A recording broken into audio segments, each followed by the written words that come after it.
Hello there, it's Ruth here at Artful Stamping. Welcome to my YouTube channel and blog. So today I'm presenting the Tropical Escape Suite and playing with the stamp set and dies and papers. And the dies here are really lovely because you have a combination of framelets and thinlets, so you can cut out the stamped images from the stamp set or even the papers because they've designed them to be cut out directly from the paper. And then also some really pretty and delicate leaf shapes that are great for doing these tropical type style cards and also floral ones as well. So here you can see how they match really beautifully. There's also that lovely kind of large square design which is really graphic, and I look forward to playing with that. So the card I used was very vanilla, and I stamped and inked and then also sponged some of the shapes just to create a variety and a kind of pile of leaves and flowers that I could then use for later on.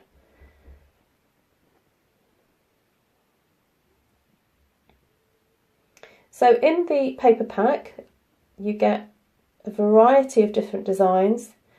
You get 48 sheets in total, 4 each of 12 back-to-back designs. So you end up with a choice of 24 designs, which is really great as a card maker. And there's a whole variety of imagery there. And they're not all floral, I promise. Some of them are very graphic, stripes and various sort of line designs and dots, which can be used for all sorts of cards. So the other thing that I use to decorate these cards with is some baker's twine, and what I found was if you just take some time to unthread, or not unthread, but if you roll it in your fingers and start to pull apart the threads, you end up with kind of quite a little pile of threads to play with. Another fun thing I like to do is just knot an end and cut some and then, you know, fray it a little bit, so that when it comes to sticking it on the card it just makes it a bit easier. So here I am cutting the designer series paper down to 14 by 14 centimetres so that I can then stick it onto a card base later on. So I like to work directly to the designer series paper so that if I make any mistakes then I'm not messing up a piece of cardstock. So with the lovely lipstick and the Mango Melody ink, I stamped the hibiscus flower multiple times and did a stamping off technique to create the darker and lighter shades of flowers and leaves. So here I am just stamping the leaves directly onto the pink paper to create a kind of background to the dies that I was then going to stick down. I think doing this technique just adds a little bit more texture and depth to a card.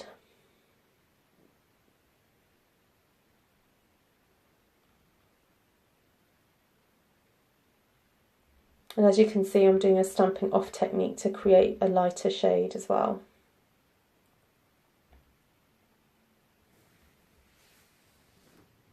So once I'd stamped all the leaves, I used the stripy stamp that's from the Tropical Suite and stamped with lovely lipstick all around the edge. And then I used the kind of leaf, they almost look like they're falling leaves. I used that multiple times and did a stamping off technique. It's just to create a bit of a background to what I was about to do. To be honest, most of it got covered up, but you see the odd bit of stamping peeking through afterwards.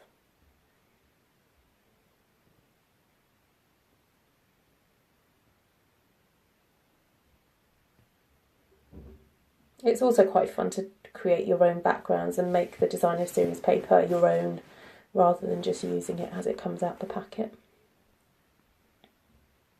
So I'm using my good old favourite tool, the lid of the Tombow, to shape my leaves. So I feel that sometimes they can look rather flat if you just stick them directly on, so I like to give them a little bit of added shape. So with these leaves I'm using dimensionals to help the leaves sort of pop up away from the card. And I'm layering them so that they radiate from that central point. As when I was doing the stamping, I also tried to do that as well, to imagine a focal point and then have the leaves coming away from that point there. And so here I'm just gathering some of the threads to pop a dimensional on them and just tuck them behind one of the leaves so they've got them all stuck together and they look quite fun just hanging down. And then the flowers kind of cover up any dimensionals that were showing underneath and then act as that focal point for the centre of the leaves. And after playing I decided that I wanted to tuck some of those threads under a leaf, so again I just attached a dimensional and pop them under. So the other thing was I decided that it needed a leaf, and I really love this one that's got the kind of spiky edge, and I kind of tried to get the spikes to stick up a little bit more.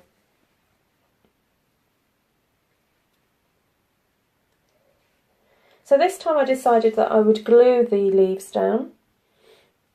So depending on the type of card you want to do, you can, interchange using the dimensionals or the glue.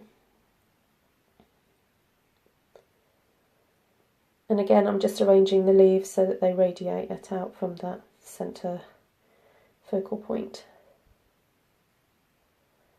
And I decided to use the knotted thread and just popped some Tombow on the knot itself and glued it, and then covered it up with a flower.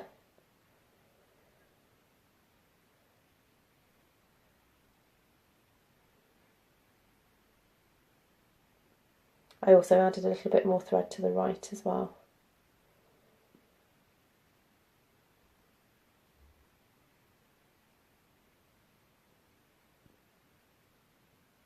So because I had a pile of threads left, I decided just to plop them onto my card that I was making and then stick some leaves on over the top to hold the threads in place. And then after I'd stuck a few of the leaves down, I realised that if I wasn't careful I was going to be in danger of losing all the threads underneath the leaves.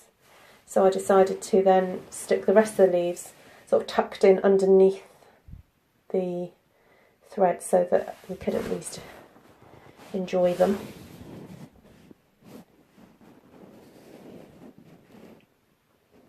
And then the flowers I had left were a combination of the pink and the orange, the lovely lipstick and the mango melody, so I decided to use them all.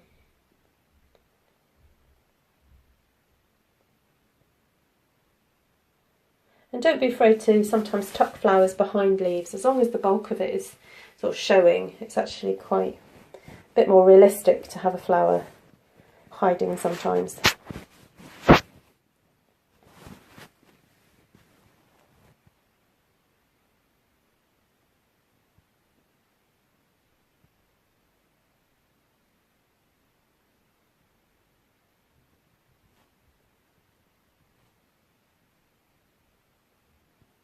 So after I'd finished actually assembling, I then cut a card base from the white cardstock, and I cut it so that it was a square of 14.5 centimetres by 14.5. In inches that would be approximately 5.5 inches. So once I'd stuck all the pieces together, I then decided to do some extra embellishments and use my Stampin' blend marker, the light Calypso Coral, onto the basic pearls and just coloured them in, ready to use and match the card, which is the wonderful thing about the Stampin' Blends, because you can, colour your own embellishments to really match your projects. So here I just attaching them on, and then I realised that one of the pearls had come away from the glue dot behind it, so I just grabbed the glue off the white paper and added them on. So here we have the final cards. I hope you've enjoyed this video and it inspires you to get creating. And if you'd like to purchase the products, please head to artfulstampin.co.uk. The links will be below to my shop, and you can purchase these stamps today and get playing. So take care for now, and goodbye.